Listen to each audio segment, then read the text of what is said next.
Que faut-il pour perdre 2 milliards d'euros? Pour le célèbre PDG de la tech, Mark Terron, ce ne fut ni un algorithme défaillant, ni une faille de sécurité, ni un effondrement soudain du marché. Ce fut une tasse de café renversée et un seul mot venimeux adressé à une serveuse qu'il croyait totalement insignifiante. Il était sur le point de recevoir la leçon la plus brutale de sa vie d'entreprise, à savoir que dans l'ère raréfiée des contrats à 9 chiffres, l'atout le plus important ne figure pas au bilan. C'est le caractère, et le sien allait être audité, pesé et jugé insuffisant de la manière la plus publique et la plus humiliante qui soit. Le restaurant Le Souverain n'était pas simplement un endroit où l'on mangeait. C'était un théâtre du pouvoir. Niché au 65e étage d'un gratte-ciel étincelant au cœur du quartier de la Part-Dieu à Lyon, ses baies vitrées offraient une vue divine sur la ville tentaculaire, un tapis scintillant de lumière qui semblait s'incliner devant sa clientèle. Ici, des fortunes se faisaient et se défaisaient sur des assiettes de Saint-Jacques poêlées et des verres de Bordeaux millésimés.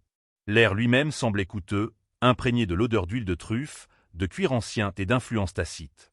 Chaque tintement d'argenterie contre la porcelaine, chaque murmure feutré était une note dans la symphonie de la richesse. C'était dans ce décor opulent que le drame silencieux allait se jouer, une scène où les enjeux étaient bien plus élevés que le prix du menu dégustation. Le destin d'une entreprise valant des milliards reposait sur des détails invisibles pour la plupart, des nuances de comportement que seul un œil exercé pouvait déceler et interpréter. Le Souverain était le terrain de chasse parfait, un écosystème où les prédateurs du monde des affaires venaient se pavaner, ignorant qu'ils étaient eux-mêmes observés. La moquette épaisse étouffait le son des pas, créant une atmosphère de conspiration feutrée. Les serveurs se déplaçaient avec une précision chorégraphiée, leur visage impassible dissimulant les jugements qu'ils portaient inévitablement sur les caprices des puissants. C'était un monde de surface polie et de sourires professionnels, où la véritable nature des gens ne se révélait que par des fissures infimes dans leur armure sociale. C'était précisément pour trouver ces fissures que Catherine était là. Elle comprenait l'écologie de cet endroit mieux que quiconque. Elle savait que sous le vernis de la civilité, la loi de la jungle prévalait.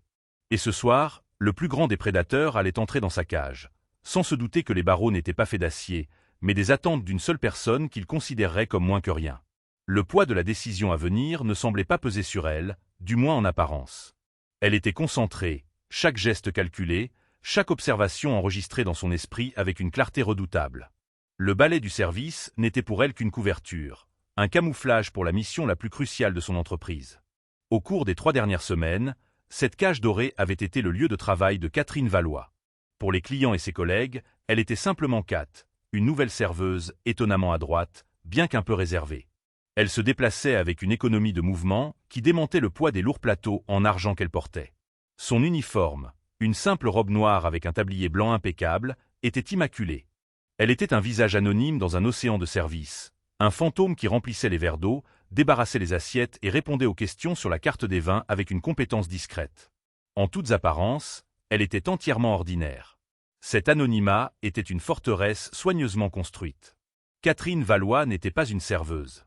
Elle était l'unique héritière et la principale décisionnaire d'Avant-Garde Héritage et Partenaires, une société de capital investissement si exclusive et puissante qu'elle fonctionnait plus comme un mythe que comme une entreprise. Avec plus de 100 milliards d'actifs sous gestion, Avant-Garde ne courait pas après les contrats. Elle les choisissait. Elle n'investissait pas dans des entreprises. Elle investissait dans des fondateurs.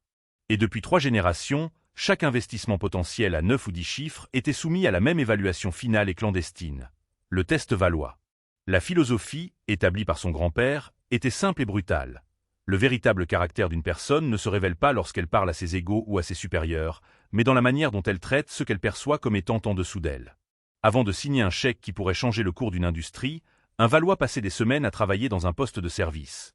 Barista, voiturier, agent d'entretien, ou serveuse dans un établissement que la cible était connue pour fréquenter. Ils observaient, écoutaient et servaient, tout en menant la diligence raisonnable la plus importante de toutes. La plupart des cibles ne savaient même pas qu'elles étaient testées. La plupart passaient sans incident. Ce soir, la cible était Mark Terron, le PDG charismatique et notoirement arrogant d'Aetherium Dynamics. Son entreprise était à la pointe de l'IA quantique intégrée, une technologie si révolutionnaire qu'elle promettait de remodeler la logistique mondiale, la finance et la défense. Aetherium avait besoin d'une injection massive de capitaux, 2 milliards d'euros, pour mettre à l'échelle ses prototypes et conquérir le marché. Après des mois d'examen par ses équipes, après avoir épluché chaque projection financière et chaque algorithme, tout se résumait à ceci. Tout se résumait à Kat, un plateau de petits pains, et le caractère d'un seul homme. Elle sentait le poids de cette responsabilité, non pas comme un fardeau, mais comme un manteau qu'elle portait avec une solennité tranquille. Elle se rappelait les paroles de son grand-père, prononcées des années auparavant dans le calme de sa bibliothèque. « Catherine, nous ne sommes pas des banquiers. Nous sommes des architectes de l'avenir. Et on ne construit pas un gratte-ciel sur des fondations fissurées. Le caractère est la fondation de tout. » Chaque interaction, chaque mot, chaque geste de Marc Terronne ce soir serait une sonde sismique, révélant la solidité ou les failles de cette fondation. Et elle, la serveuse invisible, était la sismologue. À 20h05 précise, il arriva. Marc Terronne était en tout point le titan de l'industrie que les magazines décrivaient. Grand, avec des traits acérés et un costume qui coûtait probablement plus cher que la voiture de Kat, il dégageait une aura de génie impatient. Il n'entra pas dans le restaurant, il le conquit. Ses yeux balayaient la pièce comme pour en cataloguer la valeur et la trouver adéquate, mais tout juste. Dans son sillage se trouvait un homme plus jeune et d'apparence plus anxieuse, nommé Nathan Garnier, un analyste junior de l'équipe de Marc. Nathan serrait un portefeuille en cuir contre sa poitrine comme un bouclier, ses yeux écarquillés par l'énergie nerveuse de quelqu'un qui nage dans le grand bain pour la première fois. Une table d'angle, celle près de la fenêtre, ordonna Marc à l'hôtesse, n'informant pas mes demandants. Il désigna la meilleure table de la maison, qui était bien sûr déjà réservée. L'hôtesse, une professionnelle aguerrie nommée Charlotte, commença à expliquer. « Monsieur, cette table est réservée pour le groupe de Monsieur Dubois. » Alors le groupe de Monsieur Dubois peut avoir une autre table. La coupa Marc, sa voix basse et tranchante. « Mon nom est Marc Terronne. Je crois que notre note de réservation spécifiait une vue de premier choix. » Il avait une façon de parler qui faisait que les demandes sonnaient comme des termes de reddition non négociables. Charlotte, décontenancée mais formée pour désamorcer les situations, trouva rapidement une autre excellente table. Alors qu'ils étaient assis dans la section de Kat, elle s'approcha, sa posture parfaite, un petit carnet à la main. Elle avait observé toute la scène depuis son poste, notant le mépris désinvolte pour la réservation d'un autre, le ton impérieux et la gêne palpable de son jeune associé. C'était le premier point de données de la soirée, et il était déjà significatif. Marc Terronne ne voyait pas le monde comme un ensemble de règles et de conventions sociales à respecter, mais comme un paysage à plier à sa volonté. Les autres personnes, que ce soit une hôtesse ou un autre client, n'étaient que des obstacles mineurs ou des instruments pour atteindre ses objectifs. Son sentiment de droit était si profond qu'il semblait être une partie intégrante de sa personnalité, aussi naturel pour lui que de respirer. Nathan, en revanche, semblait mortifié. Son regard fuyait celui de l'hôtesse, une rougeur s'étendant sur son cou. Il était clairement mal à l'aise avec l'arrogance de son patron, mais il était tout aussi clairement impuissant à la tempérer. Ce silence, cette complicité passive, était également une information. Catherine s'approcha de la table, son visage une toile vierge d'émotions professionnelles, prête à commencer le véritable test. « Bonsoir, messieurs. Je m'appelle Kat, et je m'occuperai de vous ce soir. Puis-je vous proposer de l'eau, plate ou pétillante ?» demanda-t-elle, sa voix calme et égale. Marc ne la regarda même pas. Il faisait déjà défiler son téléphone, son pouce se déplaçant à une vitesse fulgurante. « Pétillante. Et apportez-moi un Macallan 25 ans. Section. » Il ne dit pas s'il vous plaît. « Et pour vous, monsieur ?» demanda Kat, tournant son attention vers Nathan. Nathan sursauta légèrement, comme surpris d'être pris en considération. « Oh, juste de l'eau plate pour moi. Merci. » Il lui offrit un sourire rapide et apologétique, une reconnaissance silencieuse de l'impolitesse de son patron. Ce petit geste, ce merci sincère, fut noté.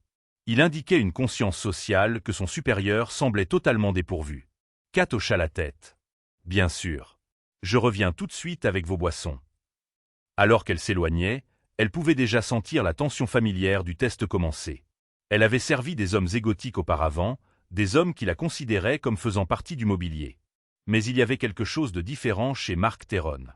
Ce n'était pas seulement de l'arrogance. C'était une absence profonde, presque pathologique, de conscience que les personnes qui le servaient étaient des personnes à part entière. Elles étaient des fonctions, des objets programmés pour livrer ce qu'ils voulaient. Elle retourna au bar de service, son esprit analysant déjà ses premières secondes. L'absence de contact visuel de Marc n'était pas de la timidité ou de la distraction. C'était une déclaration de statut. La regarder aurait été la reconnaître comme une égale, même pour un instant, et c'était un acte qu'il était incapable de faire. Nathan, par contre, l'avait regardée. Son excuse silencieuse était un signe de conflit interne. Il était assez intelligent pour comprendre la dynamique du pouvoir, mais il avait encore un sens de la décence qui le mettait en porte-à-faux avec son mentor. Catherine se demanda combien de temps cette décence survivrait dans l'ombre de Marc Terronne. Elle prépara les boissons avec des gestes précis, son calme extérieur contrastant avec l'activité intense de son analyse. Le test ne consistait pas seulement à observer la cible, mais aussi son entourage, l'écosystème qu'il créait. Nathan était une partie cruciale de cet écosystème, un baromètre de l'influence de Marc. Elle revint avec les boissons, les déposant avec une main stable. Elle récita les spécialités du soir, sa voix un monotone professionnel et pratiqué. Ce soir, le chef vous propose un velouté de châtaigne au cèpe poêlé, suivi d'un filet de bar de ligne cuit sur peau, avec une purée de panais à la vanille. Marc agita une main dédaigneuse à mi-phrase, l'interrompant sans ménagement. « Donnez-nous simplement le menu dégustation wagyu. Et dites au chef de ne pas être timide avec la truffe. Nous célébrons. » Il leva enfin les yeux, non pas vers Kat, mais à travers elle, son regard fixé sur une victoire lointaine que lui seul pouvait voir. Ce dîner est la dernière étape avant qu'Aetherium Dynamics ne sécurise un investissement de 2 milliards d'euros. Le plus gros contrat technologique privé de la décennie.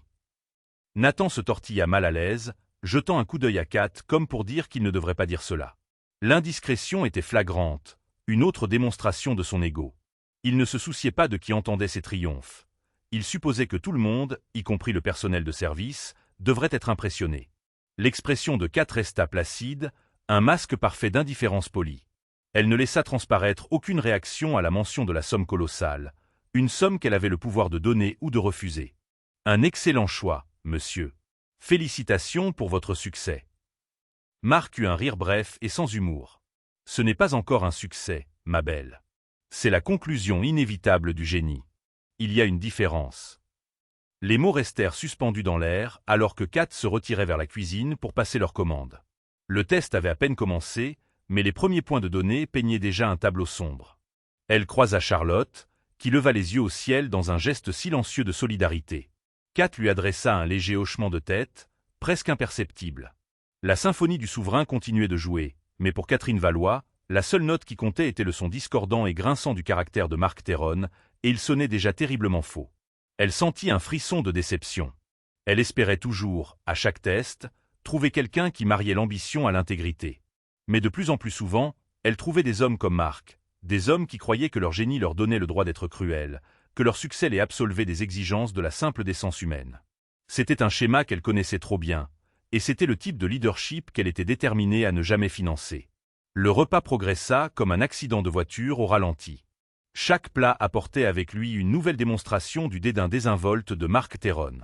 Il renvoya le consommé, prétendant qu'il était 2 degrés trop froid. Il se plaignit que la description du vin par le sommelier était « pédestre », puis se mit à sermonner l'homme sur le terroir de la région de Bourgogne avec l'assurance de quelqu'un qui avait lu un article de Wikipédia 5 minutes auparavant. À travers tout cela, Nathan Garnier restait assis dans un silence quasi total, sa posture devenant de plus en plus rigide, son steak refroidissant dans son assiette alors qu'il regardait son patron se donner en spectacle. Kat restait la professionnelle consommée. Elle était une présence silencieuse et efficace, anticipant les besoins, débarrassant les assiettes et bravant la tempête silencieuse de la condescendance de Marc.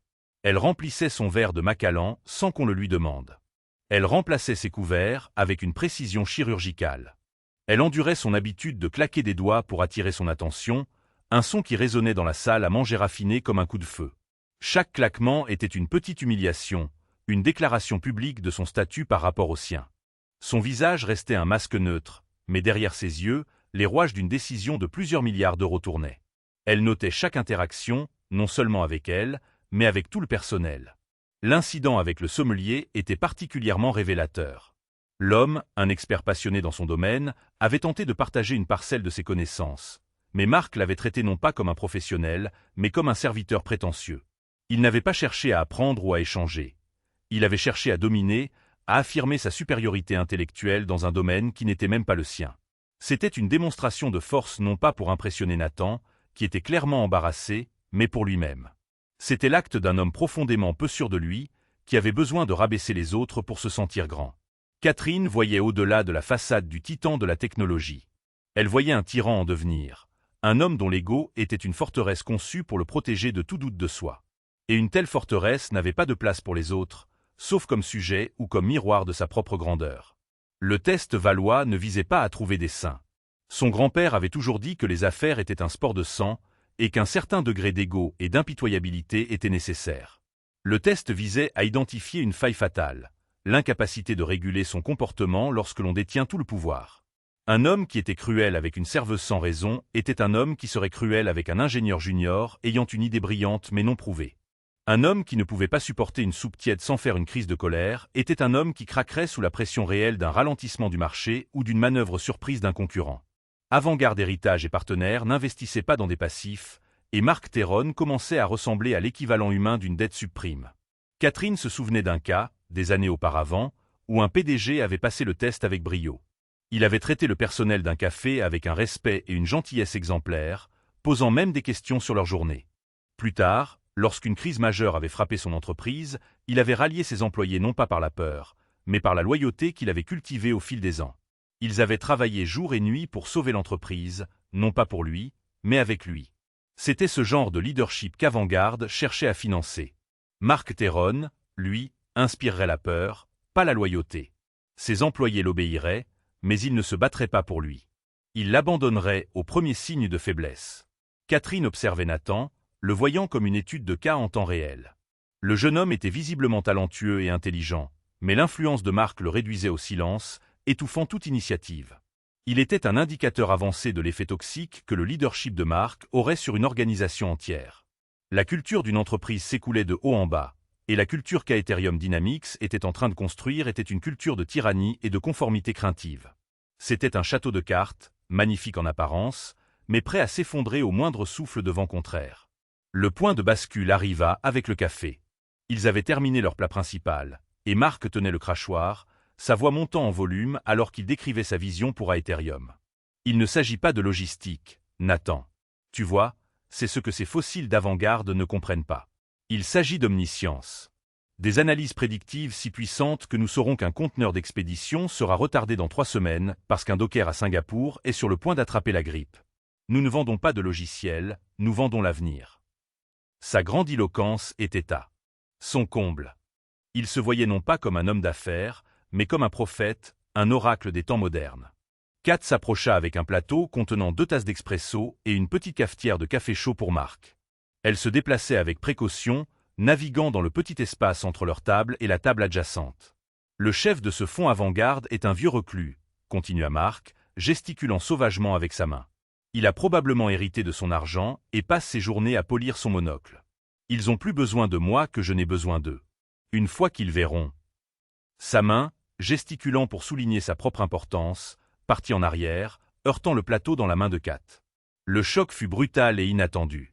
La cafetière bascula et un flot de liquide noir brûlant se déversa, éclaboussant la nappe blanche immaculée, et plus important encore, la manche du costume Zegna sur mesure de Marc. Le temps sembla s'arrêter. Le silence qui suivit le bruit du liquide se répandant était assourdissant. L'arrogance de Marc, son geste expansif né de son propre ego, avait été la cause directe de l'incident. Tous les yeux de Catherine, y compris ceux de Nathan, étaient fixés sur lui, attendant de voir comment il réagirait. Ce n'était plus un test passif. C'était un test actif. La pression venait de monter d'un cran. Comment un homme qui se vantait de prédire l'avenir réagirait-il à un simple imprévu dans le présent? La réponse allait déterminer le sort de 2 milliards d'euros. Marc bondit sur ses pieds avec un rugissement de fureur. Bon sang! Le restaurant entier se tut. Les convives s'arrêtèrent, la fourchette à mi-chemin de leur bouche, leur conversation s'éteignant en un instant. Tous les regards se tournèrent vers la source de l'agitation. « Je suis vraiment désolé, monsieur », dit immédiatement Kat, sa voix ferme alors qu'elle commençait à éponger le déversement avec une serviette, ses mouvements rapides et exercés. « Désolé », gronda Marc, son visage un masque de rage violacée. Il n'était pas embarrassé. Il était furieux. Il baissa les yeux sur la tache sombre qui s'épanouissait sur la manche de son costume gris clair, comme si elle l'avait agressé physiquement. « Ce costume vaut plus que ce que vous gagnez en un mois. Avez-vous la moindre idée du degré d'inattention qu'il faut avoir ? » « C'était un accident, monsieur. Votre main a heurté le plateau, » déclara Kat, sa voix toujours égale, bien qu'un frisson y soit entré. C'était une simple déclaration de fait. Cette observation ne fit qu'alimenter sa fureur. L'idée qu'il puisse être même partiellement responsable lui était incompréhensible. Il avait besoin d'une cible, d'un réceptacle pour sa rage, et la serveuse était la cible parfaite. Il ne s'agissait plus de café ou d'un costume. Il s'agissait de son autorité, de son infaillibilité. Admettre sa culpabilité, même minime, aurait été une fissure dans l'armure de perfection qu'il avait si soigneusement construite autour de lui. Et il ne pouvait pas le tolérer. Il devait rejeter la faute, la projeter sur la personne la plus vulnérable de la situation. C'était un mécanisme de défense instinctif, celui d'un tyran qui ne peut jamais avoir tort. Pour lui, la réalité elle-même devait se plier à sa narration. Et dans sa narration, il était la victime d'une incompétence crasse, pas l'architecte de son propre petit malheur. Nathan Garnier, quant à lui, était figé, le visage blême. Il voyait la vérité, il voyait le geste de son patron, mais il était piégé dans le champ de force de la rage de Marc, incapable de parler. « Ma main, espèce de fille incompétente. Vous me l'avez pratiquement jeté dessus. J'ai une réunion à 2 milliards d'euros demain, et je dois y aller en ayant l'air de m'être battu dans un bar. » Il se pencha près d'elle, sa voix tombant à un sifflement venimeux qui était d'une certaine manière plus fort que son cri. « Qu'est-ce qui ne va pas chez vous? Ne pouvez-vous pas accomplir une tâche simple? Êtes-vous complètement inutile ?» Le mot resta suspendu dans l'air silencieux. Inutile. C'était l'expression ultime de sa vision du monde. Elle n'était pas une personne qui avait fait une erreur. Elle était un outil qui avait mal fonctionné, une chose qui avait échoué à son but. Nathan Chen avait l'air horrifié. Il ouvrit la bouche pour parler, peut-être pour la défendre ou calmer son patron. Mais un seul regard foudroyant de Marc le fit taire. Nathan se recroquevilla sur son siège, le visage pâle de honte.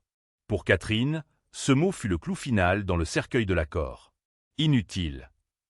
Ce n'était pas seulement une insulte, c'était un diagnostic. Il révélait la pathologie fondamentale de Marc Théron, une déshumanisation totale de ceux qu'il considérait comme inférieurs. Dans son esprit, les gens étaient divisés en deux catégories, ceux qui pouvaient le servir et ceux qui ne le pouvaient pas. Il n'y avait pas de place pour la nuance, pour l'humanité partagée, pour la grâce ou le pardon. Une fonction avait échoué, et la fonction devait être rejetée. Ce mot, prononcé avec un tel venin dans un lieu si public, était l'équivalent verbal de jeter un ordinateur défectueux contre un mur. C'était la preuve irréfutable que son ego n'était pas simplement grand, il était pathologique et destructeur. Le test n'était plus une observation, c'était devenu une vivisection de son âme, et ce qu'elle voyait était laid et pourri jusqu'à la moelle. Elle se redressa lentement, sentant le poids de sa décision se cristalliser en une certitude de diamant. Kat se redressa lentement pour atteindre sa pleine hauteur. Elle cessa d'éponger la table. Ses yeux, qui avaient été baissés et déférents toute la soirée, se levèrent pour rencontrer ceux de Marc. Pour la première fois, elle le regarda vraiment. Il n'y avait pas de colère dans son regard. Il n'y avait ni peur ni humiliation. Il n'y avait qu'une clarté profonde et cristalline. C'était le regard d'un scientifique observant un spécimen, d'un juge qui avait entendu la dernière pièce à conviction et était maintenant prêt à rendre son verdict. Elle ne dit rien. Le silence était plus accablant que n'importe quelle réplique. Son regard calme et évaluateur semblait déstabiliser Marc plus que des larmes ou des excuses ne l'auraient fait. Il vit une lueur de quelque chose dans ses yeux qu'il ne reconnut pas, non pas de la servitude, mais de l'autorité. C'était si déplacé que cela court-circuita sa rage pendant une brève seconde. Il s'attendait à ce qu'elle s'effondre, qu'elle pleure, qu'elle supplie. Au lieu de cela, elle se tenait là, le regardant comme si elle était la juge et lui l'accusé. Ce renversement soudain et inexplicable des rôles le déconcerta. Il était le PDG milliardaire, elle était la serveuse. La dynamique du pouvoir était claire. Pourtant, dans son silence, dans son regard inébranlable, il y avait un pouvoir qu'il ne comprenait pas, et cela le mettait mal à l'aise au plus profond de lui-même. C'était un sentiment étranger pour lui, le sentiment d'être évalué par quelqu'un qu'il avait déjà jugé et écarté. La pièce entière semblait retenir son souffle, observant ce duel silencieux. Le jeune Nathan Garnier était comme pétrifié, ses yeux allant de son patron furieux à la serveuse étrangement calme, sentant que quelque chose de bien plus important qu'un simple incident de service était en train de se jouer. Il ne pouvait pas le nommer, mais il sentait le sol se dérober sous les pieds de son idole. « Appelez-moi votre directeur », cracha-t-il finalement, retrouvant sa suffisance. « Je vais vous faire virer. »« Ce ne sera pas nécessaire, » dit Kat, sa voix calme mais résonnante dans la pièce silencieuse. Elle posa la serviette souillée proprement sur la table, se retourna sans un autre mot et s'éloigna. Elle ne se dirigea pas vers le bureau du directeur ou la cuisine. Elle marcha directement vers l'avant du restaurant, le dos droit, sa démarche mesurée et confiante. Marc Théron, fumant et suffisant, la regarda partir. Il ressentit une vague de satisfaction, la victoire mesquine d'un tyran qui avait réussi à affirmer sa domination. Il avait remis la petite serveuse à sa place. Il n'avait aucune idée qu'elle s'éloignait non pas de son travail, mais de lui. Il n'avait aucune idée qu'avec un seul mot, inutile, Il venait de vaporiser 2 milliards d'euros et d'incinérer l'avenir de son entreprise. Le test était terminé. Les résultats étaient là, et il avait échoué de manière plus spectaculaire que n'importe quel candidat dans l'histoire du test valois. Alors qu'elle marchait, chaque pas était une confirmation de sa décision. Elle ne fuyait pas, elle exécutait une sentence. Le bruit de ses talons sur le parquet était le son du marteau d'un juge s'abattant. Pour les autres convives, elle n'était qu'une serveuse qui avait quitté son poste. Pour Catherine Valois, c'était l'acte final d'une évaluation commerciale rigoureuse. Elle avait recueilli toutes les données nécessaires. L'analyse était complète. La conclusion était inéluctable. Marc Terronne était un investissement trop risqué, une bombe à retardement d'ego qui finirait par exploser et détruire tout ce qu'elle toucherait. Protéger le capital de sa firme signifiait se détourner de lui, et c'est exactement ce qu'elle faisait, avec une finalité calme et absolue. Le Souverain redeviendrait un simple restaurant, mais pour elle, il resterait à jamais le laboratoire où la véritable nature d'un homme avait été mise à nu sous la lumière crue de l'humiliation auto-infligée. Catherine ne ralentit pas son pas avant d'avoir franchi les lourdes portes en chêne du Souverain et de se retrouver dans le couloir frais et stérile du 65e étage. Elle ignora les ascenseurs destinés au public et utilisa sa carte de service pour accéder à un ascenseur de service privé au bout du couloir. Les portes en acier poli se refermèrent, l'enfermant dans une boîte silencieuse éclairée au néon. Un instant, elle laissa son sang-froid se fissurer. Elle appuya son front contre la paroi métallique froide et prit une profonde inspiration tremblante. Ce n'était pas l'insulte elle-même qui la dérangeait. On l'avait traitée de pire. C'était la laideur pure et sans mélange de la scène, la cruauté désinvolte exercée par un homme qui détenait tant de pouvoir et possédait pourtant si peu de grâce. La voix de son grand-père résonna dans sa mémoire. « Catherine, l'argent ne change pas les gens. Il ne fait qu'amplifier ce qui est déjà là. Un homme bon avec 1 milliard d'euros devient un philanthrope. Un homme cruel avec 1 milliard d'euros devient un tyran. Notre travail est de ne jamais, jamais financer un tyran. » Ce soir, elle avait regardé un tyran en face. Pas un tyran politique avec des armées, mais un tyran d'entreprise, un homme qui construirait son empire sur la peur et l'humiliation de ceux qui l'entouraient. Elle sentit le poids de l'héritage de son grand-père non pas comme une contrainte, mais comme une boussole morale. Sa décision n'était pas seulement une décision commerciale, c'était un acte de fidélité à ses principes fondateurs. Elle se redressa, la brève seconde de faiblesse passée. La certitude remplaça le trouble. Elle avait fait ce qu'il fallait. L'ascenseur sonna, s'ouvrant sur le niveau de service austère au mur de béton du bâtiment. Elle navigua dans un labyrinthe de chariots à linge et de placards de fournitures jusqu'à une petite salle de pause sans fenêtre. Elle ignora les sandwichs à moitié mangés et les magazines People sur la table, se dirigea vers son casier et sortit son téléphone. Il n'y avait qu'une seule personne qu'elle devait appeler. Le téléphone sonna 2 fois avant qu'une voix familière, typiquement britannique, ne réponde. « Catherine, j'espérais avoir de vos nouvelles. Comment notre titan de la tech s'est-il comporté à son examen final? » « Il a échoué, Arthur, dit-elle, sa voix plate. Spectaculairement. Arthur Pendleton avait été le conseiller le plus fiable de son grand-père et était maintenant le sien.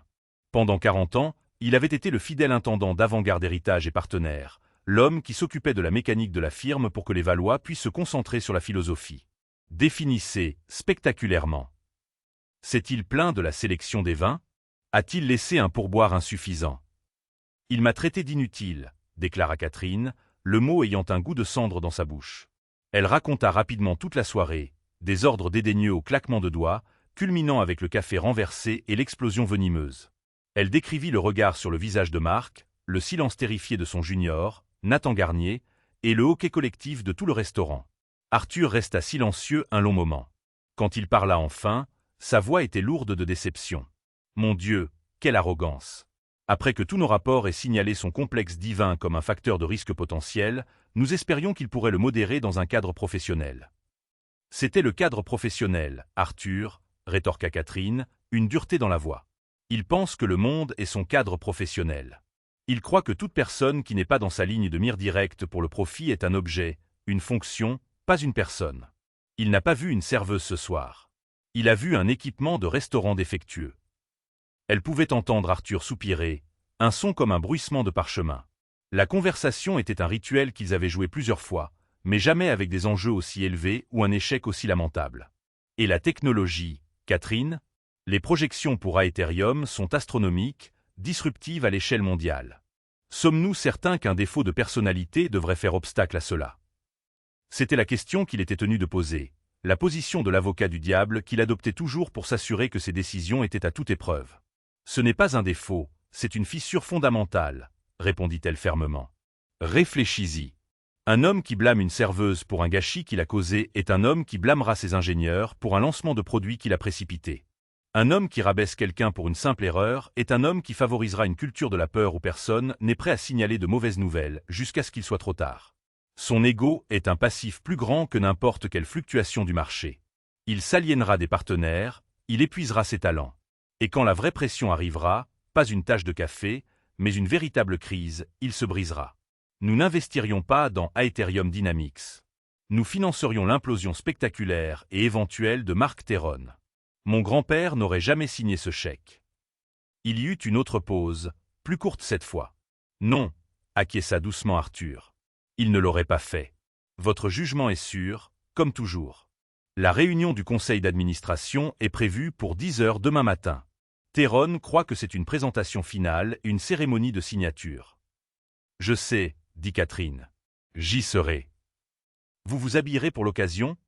Demanda Arthur, une pointe d'amusement dans la voix. Catherine baissa les yeux sur sa simple robe noire et son tablier taché. Je pense que oui. Cette simple phrase contenait tout un monde de sens. Elle n'allait pas seulement assister à la réunion, elle allait orchestrer une confrontation, une leçon que Mark Theron n'oublierait jamais. Sa tenue de serveuse n'était pas seulement un déguisement, c'était devenu un symbole. Elle avait été jugée sur cette apparence, et c'est avec la mémoire de cette apparence qu'elle allait rendre son jugement. C'était une forme de justice poétique qui, elle le savait, ne serait pas perdue pour Arthur. « J'aurai besoin que tu prépares une voiture pour moi à la sortie de service dans 15 minutes. » continua Catherine. « Et Arthur, je veux que tu fasses des recherches sur l'analyste junior, Nathan Garnier. Il était là ce soir. Il était mal à l'aise. Il avait l'air honteux. Il n'a pas eu le courage de s'opposer à son patron, mais il a eu la décence de savoir que c'était mal.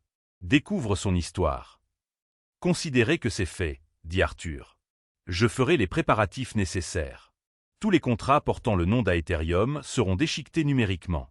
Je laisserai une copie sur la table de la salle du conseil pour vous, pour l'effet dramatique. » Un petit sourire effleura les lèvres de Catherine pour la première fois cette nuit-là. « Merci, Arthur. Tu me connais trop bien. J'ai connu votre grand-père, Catherine. La pomme ne tombe jamais loin de l'arbre. » Elle raccrocha et commença à se changer. Elle enleva l'uniforme de serveuse, le symbole de son anonymat. Il fut plié soigneusement et placé dans son casier. Elle s'assurerait que Charlotte, l'hôtesse, soit généreusement dédommagée pour la perturbation de la soirée. Elle veillerait à ce que le personnel du restaurant, qui avait été témoin de la scène, reçoive une prime qui leur ferait oublier toute l'affaire. De son sac, elle sortit un chemisier en soie simple et élégant et un pantalon. En se changeant, elle aperçut son reflet dans le métal poli de la porte du casier. Le visage qui la regardait n'était plus celui de Kat, la serveuse discrète. C'était Catherine Valois, la femme qui commandait des armées de capitaux. La transformation n'était pas dans les vêtements, mais dans les yeux. La douceur déférente avait disparu, remplacée par l'acier froid et analytique d'une PDG qui venait de prendre une décision à 2 milliards d'euros. Elle se sentait prête. Le test était terminé, l'analyse était faite. Il ne restait plus que la phase d'exécution, la communication du verdict. Et pour cela, elle n'avait besoin ni de déguisement ni de subterfuge. Elle avait seulement besoin d'être elle-même, l'héritière d'un héritage bâti sur le principe que le caractère est le capital le plus précieux de tous. Elle sortit par la sortie de service et entra dans l'obscurité de la ruelle. Une élégante Audi A8 noire, indiscernable des dizaines d'autres voitures de direction de la ville, ronronnait silencieusement au bord du trottoir. Le chauffeur, un homme qui travaillait pour sa famille depuis des années, sortit et ouvrit la portière arrière. « Bonsoir, mademoiselle Valois, » dit-il, son visage impassible. « Bonsoir, Robert, » répondit-elle en se glissant sur le siège en cuir moelleux. Alors que la voiture s'éloignait du trottoir, elle jeta un regard en arrière vers la tour scintillante. Au 65e étage, Mark Theron était probablement en train d'exiger des excuses du directeur, se prélassant dans sa victoire perçue. Il était complètement inconscient. Il croyait être à l'aube du plus grand triomphe de sa vie. Il n'avait aucune idée que son monde s'était déjà effondré, non pas à cause d'un concurrent ou d'une force du marché, mais à cause d'une serveuse d'1,70 m qu'il avait jugée inutile. Le démasquage était complet. Il ne restait plus que le jugement. Le trajet à travers la ville endormie était silencieux. Catherine regardait les lumières défiler, son esprit déjà tourné vers la réunion du lendemain. Elle planifiait ses mots, la cadence de son discours, le moment précis où elle révélerait son identité. Ce ne serait pas un acte de vengeance personnelle. Ce serait une leçon clinique, une démonstration froide de cause à effet. Mark Theron opérait dans un monde qu'il croyait transactionnel, un monde de chiffres et de projections. Elle allait lui montrer que l'équation la plus importante contenait des variables qu'il avait toujours ignorées, le respect, l'humilité, l'intégrité. Et l'absence de ces variables ne menait pas à un profit moindre, mais à une faillite totale. La voiture glissait sur le périphérique, un vaisseau sombre dans la nuit, emportant avec elle le verdict qui allait redéfinir non seulement l'avenir d'un homme, mais aussi la manière dont le pouvoir et le caractère seraient évalués dans le monde qu'elle façonnait. Pendant que Catherine Valois traversait les artères silencieuses de Lyon, Mark Theron célébrait. Après le départ de Kat, le directeur du restaurant s'était précipité sur leur table, s'inclinant et se confondant en excuses avec un niveau de frénésie que Mark trouvait profondément satisfaisant. On lui offrit du champagne gratuit, un Dom Pérignon millésimé, et le repas entier fut bien sûr offert. Comme il se doit, avait déclaré Mark à voix haute à Nathan une fois que le directeur fut hors de portée de voix. Un service totalement inacceptable. Ils ont de la chance que je n'achète pas ce bâtiment pour en faire un parking. Il était maintenant assis à l'arrière de sa propre Maybach avec chauffeur, le champagne ayant adouci les angles de sa rage antérieure, ne laissant derrière lui que la lueur chaude de l'indignation vertueuse. Il avait déjà oublié le visage de la serveuse.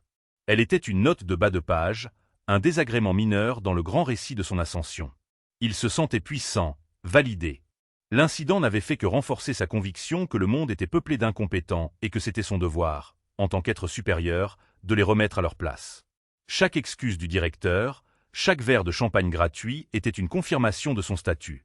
Il ne voyait pas la peur dans les yeux du personnel, il voyait le respect dû à son pouvoir.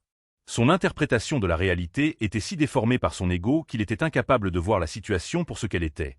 Une tentative désespérée d'apaiser un client tyrannique, pas une reconnaissance de son bon droit. Il vivait dans une chambre d'écho de sa propre importance, et les événements de la soirée n'avaient fait qu'augmenter le volume. « Tu vois Nathan », dit-il en faisant tourner le dernier de son Macallan dans un verre en cristal qu'il avait pris du restaurant. « C'est comme ça qu'on gère l'incompétence. On ne la tolère pas. On l'excise. On fait comprendre que la médiocrité ne sera pas tolérée en votre présence. C'est une leçon pour toi. Le leadership, c'est fixer des normes. » Nathan hocha la tête, bien que son estomac soit toujours noué. L'image des yeux calmes et clairs de la serveuse était gravée dans sa mémoire. Il n'avait pas vu d'incompétence en elle. Il avait vu une dignité tranquille que son patron avait essayé de briser, sans succès. Oui, Mark. Bien sûr. Il se sentait complice, sali par le silence qu'il avait gardé.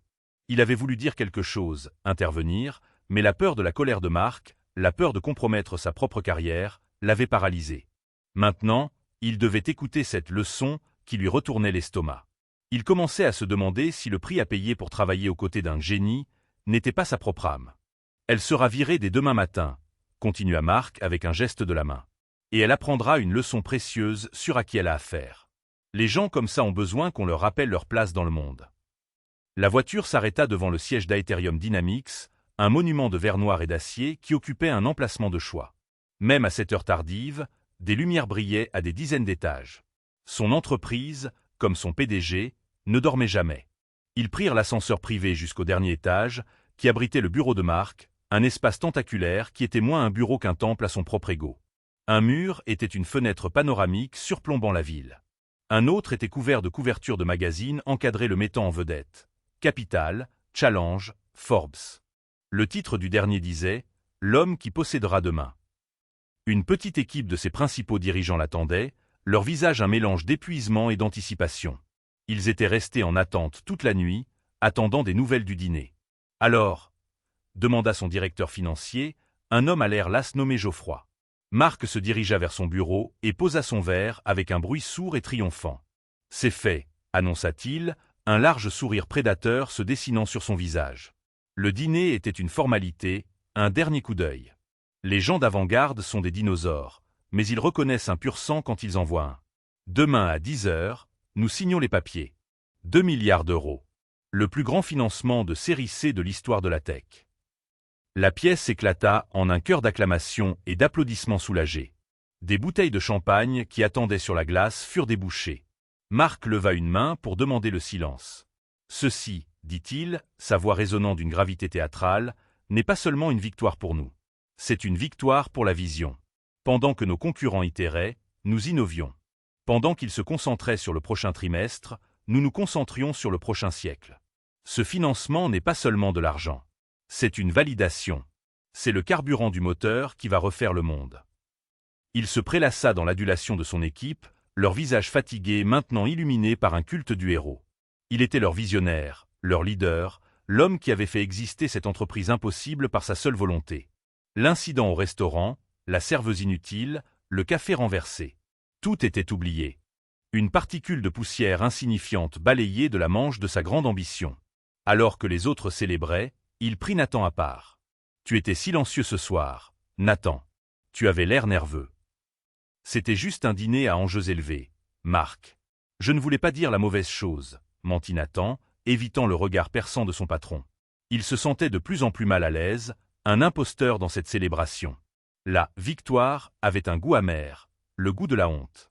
Il regarda les visages joyeux de ses collègues et se demanda si l'un d'entre eux remettrait un jour en question les méthodes de leur chef, ou s'ils étaient tous trop aveuglés par le succès promis pour voir la pourriture morale au cœur de leur entreprise. « Il n'y a rien de mal à dire quand on est dans l'équipe gagnante, » dit Marc en lui frappant fort l'épaule. « Mais j'ai besoin que tu apprennes quelque chose. La confiance. C'est là-dedans qu'ils investissent.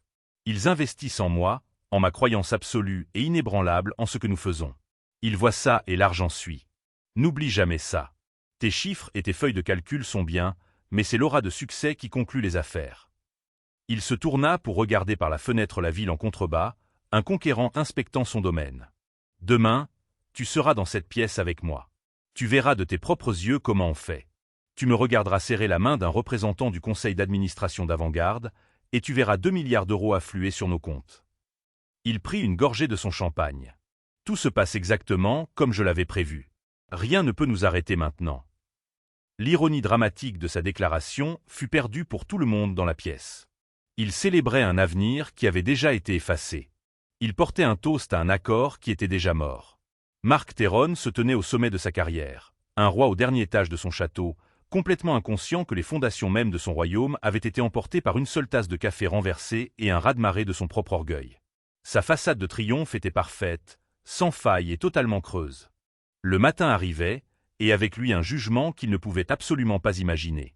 Il était tellement aveuglé par sa propre lumière qu'il ne pouvait pas voir l'obscurité qui s'accumulait juste à l'horizon, prête à tout engloutir.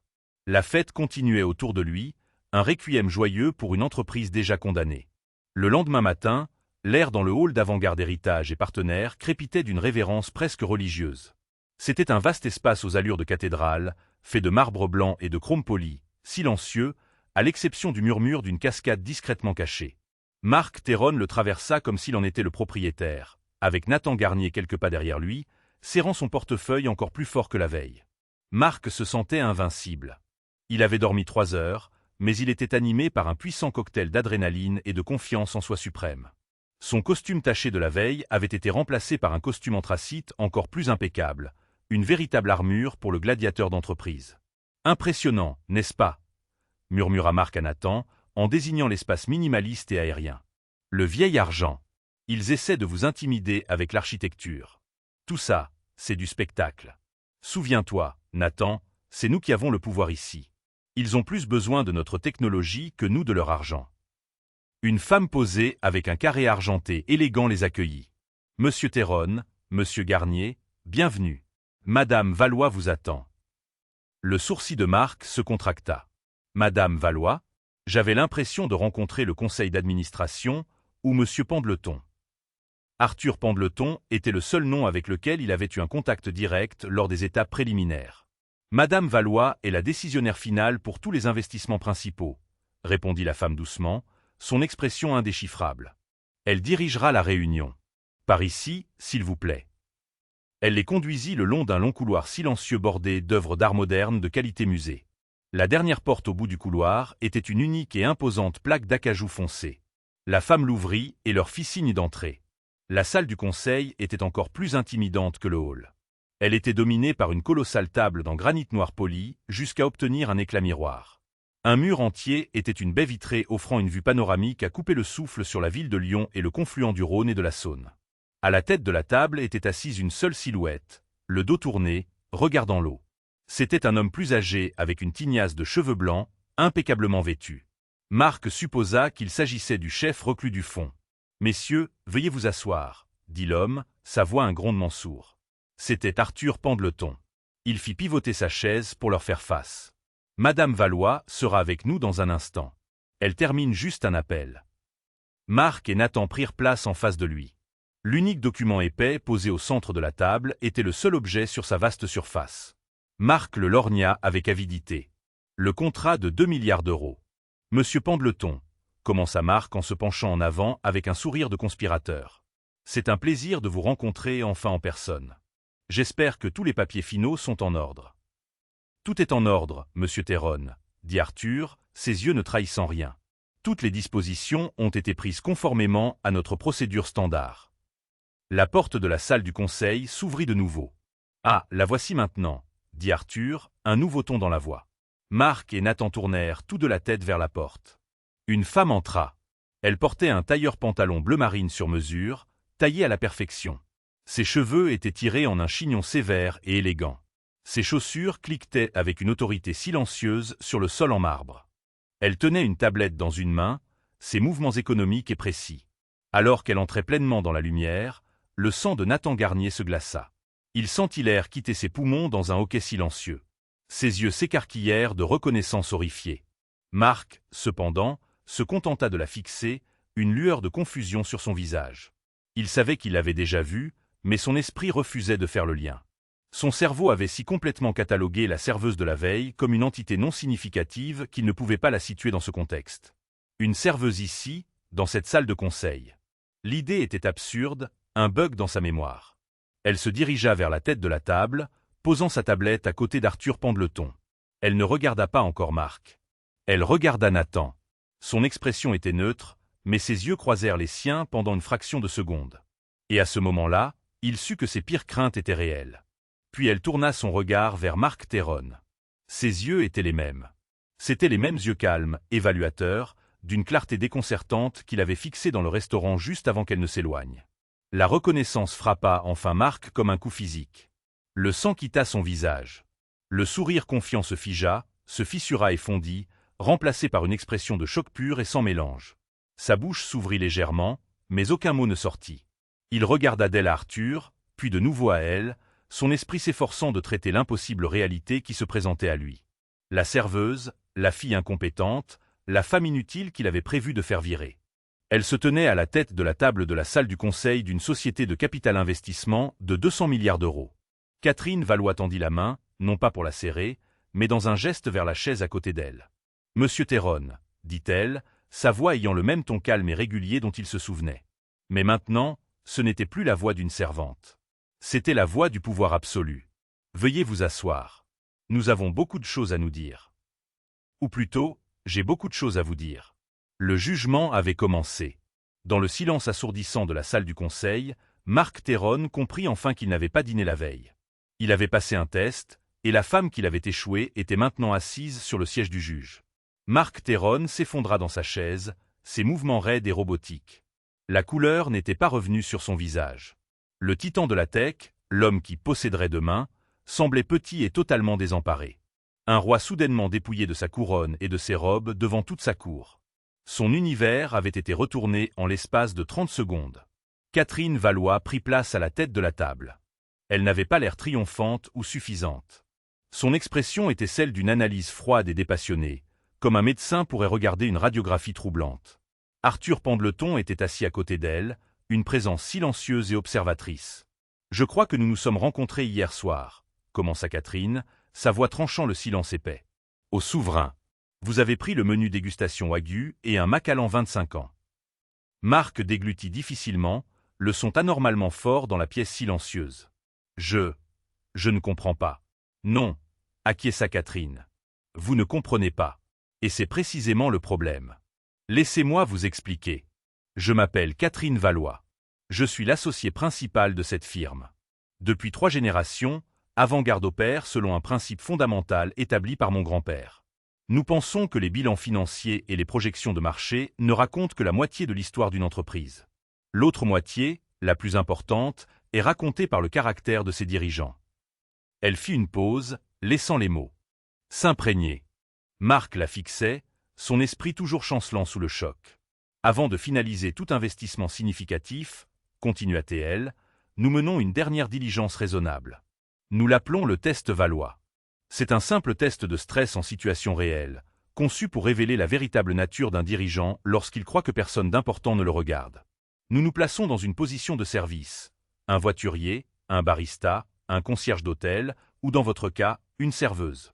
Nous observons comment vous traitez les personnes que vous percevez comme n'ayant aucun pouvoir sur vous, aucune capacité à faire avancer votre carrière ou à vous accorder une faveur. Elle se pencha légèrement en avant, son regard clouant marque à son siège. Vos finances étaient impeccables, monsieur Théron. Votre technologie est révolutionnaire. Votre équipe, sur le papier, est brillante. Mais vous avez échoué au test le plus important de tous. Elle prit le contrat épais qui se trouvait au centre de la table. Les yeux de Marc suivirent le document comme si c'était une bouée de sauvetage. Ceci est un accord de 2 milliards d'euros pour financer l'expansion mondiale d'Aetherium Dynamics, dit-elle en le tenant en l'air. Il représente des mois de travail de dizaines d'analystes, d'avocats et de stratèges de nos deux équipes. Puis, avec un mouvement lent et délibéré, elle commença à déchirer le document en deux.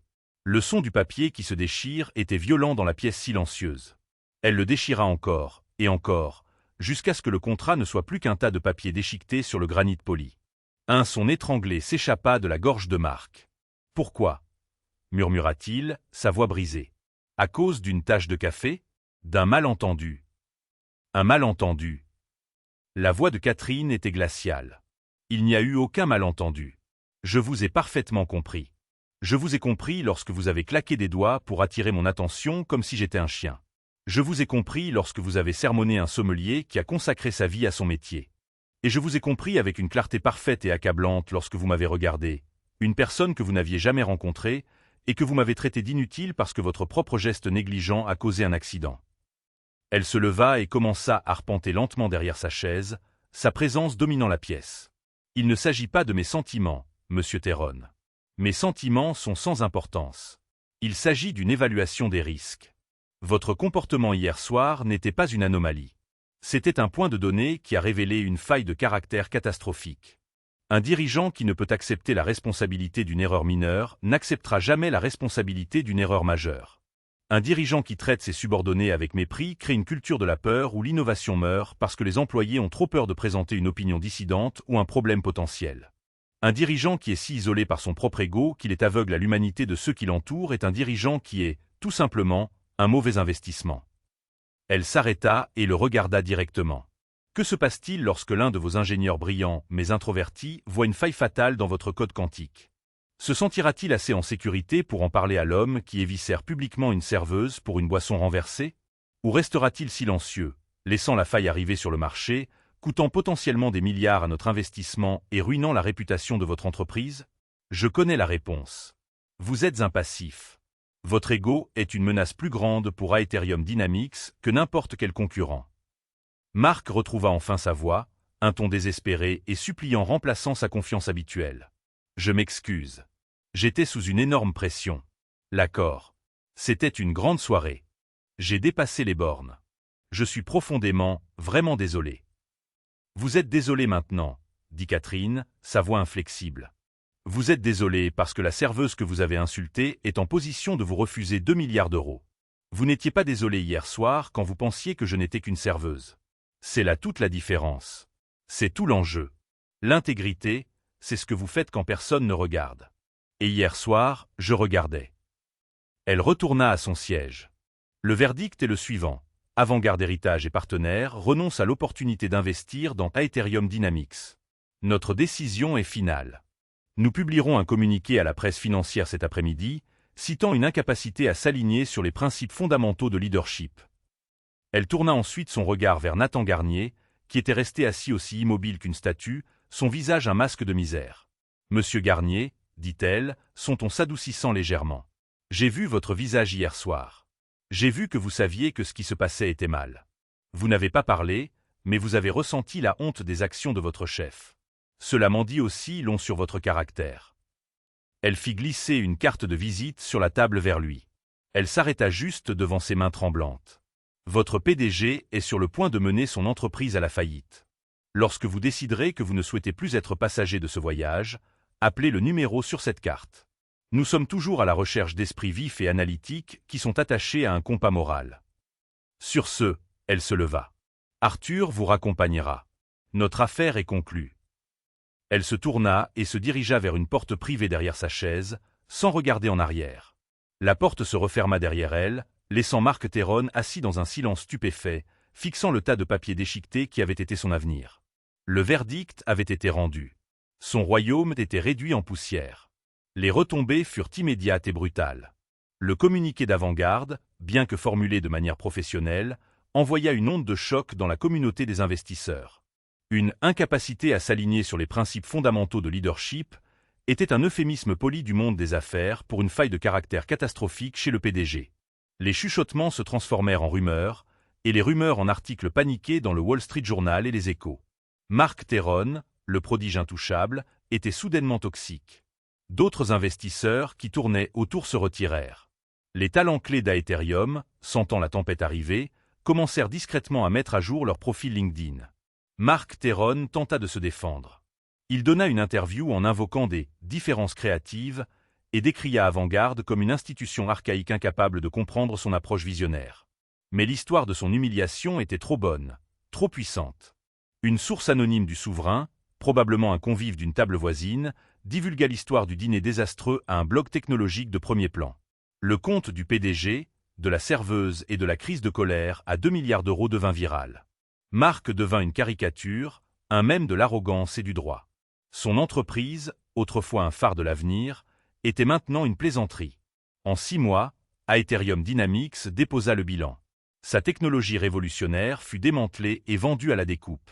2 semaines après la réunion fatidique, Nathan Garnier sortit du bâtiment d'Aetherium Dynamics pour la dernière fois. Il avait démissionné, incapable de supporter l'atmosphère de plus en plus paranoïaque et venimeuse que Mark avait créée à la suite de sa chute publique. Il se tenait sur le trottoir, tenant une petite boîte en carton avec ses effets personnels, ressentant un étrange mélange de terreur et de soulagement. Il sortit la carte de visite que Catherine Valois lui avait donnée. Pendant un long moment, il la fixa. C'était comme une bouée de sauvetage. Il finit par passer l'appel. Il fut embauché par Avant-Garde, non pas comme analyste, mais au sein d'une nouvelle équipe interne que Catherine était en train de créer. Son objectif était de développer des programmes qui identifieraient et nourriraient un leadership éthique dans les startups technologiques qu'il finançait, garantissant que les esprits brillants soient associés à un caractère solide. Son expérience de première main d'un échec catastrophique en matière de leadership fit de lui un atout inestimable. Il avait vu l'abîme de près. Un soir tard, des mois après l'effondrement de l'accord avec Aetherium, Catherine se tenait dans son bureau, qui était la même salle de conseil où le monde de Mark Tyrone s'était terminé. Elle regardait les lumières de la ville, la même vue qu'elle avait eue du souverain, mais d'une perspective différente. Arthur Pendleton entra dans la pièce, tenant 2 verres de whisky. Il lui entendit un « Au test Valois », dit-il en levant son verre. Toujours invaincu. Catherine sourit faiblement, faisant tourner le liquide ambré. Mon grand-père disait que le vrai moi d'une personne est comme un sachet de thé. On ne sait pas à quel point il est fort avant de le mettre dans l'eau chaude. Ou dans le café chaud, en l'occurrence, plaisanta Arthur. Elle eut un petit rire, un son rare et authentique. Ou dans le café chaud. Je n'ai ressenti aucune joie à détruire l'entreprise de cet homme, Arthur. Vous ne l'avez pas détruite, la corrigea Théil doucement. Il l'a fait lui-même. Il construisait son propre bûcher funéraire depuis des années, morceau par morceau, avec chaque acte d'arrogance et de cruauté. Vous avez simplement refusé de fournir l'allumette, et ce faisant, vous avez protégé cette firme et l'héritage que votre grand-père a bâti.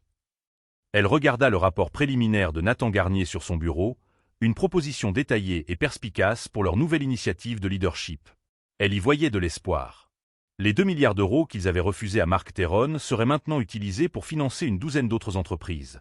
Des entreprises dirigées by des fondateurs qui comprenaient que la force n'était pas la même chose que la brutalité, que la confiance n'était pas la même chose que le mépris. Le monde était plein de Mark Tyrone, d'hommes et de femmes qui confondaient le pouvoir avec la valeur et traitaient les autres comme des barreaux sur leur échelle vers le succès. Mais Catherine savait qu'un véritable héritage ne se construisait pas sur le dos des gens que l'on piétine.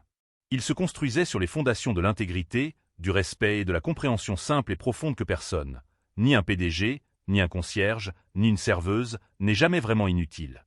Et avec cette conviction réaffirmée, elle se détourna de la fenêtre, prête à trouver la prochaine personne digne de l'investissement, prête à mener le prochain test. 1 an plus tard, la salle du conseil en granit noir était transformée. L'imposante table avait disparu, remplacée par une disposition circulaire de chaises confortables. Des tableaux blancs recouvraient les murs, remplis de diagrammes tentaculaires et de notes enthousiastes. C'était la session inaugurale de l'initiative de leadership avant-garde, un programme conçu par Catherine et mis en œuvre par la conception méticuleuse de Nathan Garnier. Son but n'était pas seulement de financer des entreprises, mais de forger le caractère de leurs fondateurs. Catherine regardait Nathan, non plus un analyste timide, mais un mentor confiant et engageant, guider une discussion. Un produit brillant peut vous amener au premier tour de financement, dit-il au groupe d'une douzaine d'entrepreneurs soigneusement sélectionnés, mais une culture de confiance et de respect est ce qui vous fera traverser la première crise majeure. Vos employés ne sont pas vos actifs, ils sont vos partenaires. Comment construisez-vous ce partenariat dès le premier jour? Ces paroles résonnèrent chez une jeune femme nommée Sarah Dubois, la fondatrice d'une entreprise de biotechnologie prometteuse travaillant sur la purification de l'eau à faible coût. Ancienne enseignante d'une école publique de la banlieue de Marseille, le pitch de Sarah avait moins porté sur des graphiques de croissance exponentielle que sur l'équipe qu'elle avait rassemblée. Dans mon ancien travail, expliqua Sarah au groupe, on apprenait que l'enfant le plus silencieux au fond de la classe avait souvent l'idée la plus brillante, mais il fallait créer un environnement de sécurité absolue pour qu'il se sente à l'aise de la partager. Récuser une idée ne rend pas la vôtre meilleure. Cela garantit simplement que vous n'entendrez plus jamais une excellente idée. Catherine sourit. Sarah était l'anti-Marc. Son génie était égalé par son humilité, son ambition tempérée par son empathie. Avant-Garde avait mené son tour de financement d'amorçage avec un chèque de 10 millions d'euros, le premier de ce que Catherine savait être une longue série. Plus tard cet après-midi-là, alors qu'une fraîche pluie d'automne commençait à tomber, Catherine quittait le bâtiment. Alors que sa voiture s'arrêtait au bord du trottoir, son regard dériva de l'autre côté de la rue.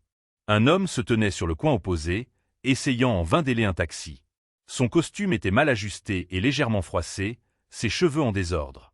Il avait l'air hagard, anonyme, juste un autre visage dans la ville animée, abattu par la pluie et l'indifférence du monde. C'était Marc Terron. Il n'était plus un titan. L'aura de pouvoir qu'il avait autrefois précédé comme une onde de choc avait disparu, remplacée par un air palpable de désespoir. Les taxis passaient à toute vitesse devant lui, leur chauffeur le remarquant à peine. Il n'était qu'un homme sous la pluie, se faisant tremper. Catherine ne ressentit aucune vague de triomphe, aucune satisfaction, pas même de la pitié. Ce qu'elle ressentit fut une confirmation silencieuse et sombre. Elle était témoin de l'état naturel d'un homme dépouillé du pouvoir qui avait été sa seule caractéristique déterminante. Sans sa richesse et son influence, il était creux. Il était invisible. Son chauffeur, Robert, lui tint la portière. Elle monta dans la voiture chaude et sèche sans un mot. Alors qu'il s'éloignait du trottoir, elle jeta un dernier regard en arrière. Marc Terron était toujours là, un fantôme hantant le trottoir d'une ville qui avait depuis longtemps oublié son nom. Son histoire était un écho, un conte édifiant qu'elle emporterait avec elle. Mais alors que la voiture tournait au coin, l'image de son échec s'effaça de son esprit, remplacée par le souvenir du visage déterminé de Sarah Dubois et le son d'une douzaine de nouveaux leaders débattant passionnément de la nature du véritable partenariat. Le passé était une leçon, pas une destination. L'empire d'un homme s'était effondré en poussière, mais de cette poussière, une douzaine de meilleurs empires avaient maintenant la chance de grandir. Le verdict avait été plus qu'un rejet. C'était une réaffectation, un réinvestissement dans un avenir construit non pas sur l'ego d'un seul, mais sur le potentiel de beaucoup. Alors, quelle est la leçon ultime de la décision à 2 milliards d'euros de Catherine Valois? C'est un puissant rappel que dans un monde obsédé par les métriques, les profits et la technologie disruptive, la vertu la plus ancienne et la plus humaine, le caractère, reste l'atout le plus précieux. Cela montre que le vrai pouvoir ne réside pas dans la manière dont vous agissez sous les projecteurs, mais dans la manière dont vous vous comportez lorsque vous pensez que personne ne regarde. L'empire de Marc Terron n'a pas été abattu par un krach boursier, mais par un échec catastrophique de sa propre humanité. Un échec qui a été exposé par une femme qu'il avait stupidement jugée insignifiante.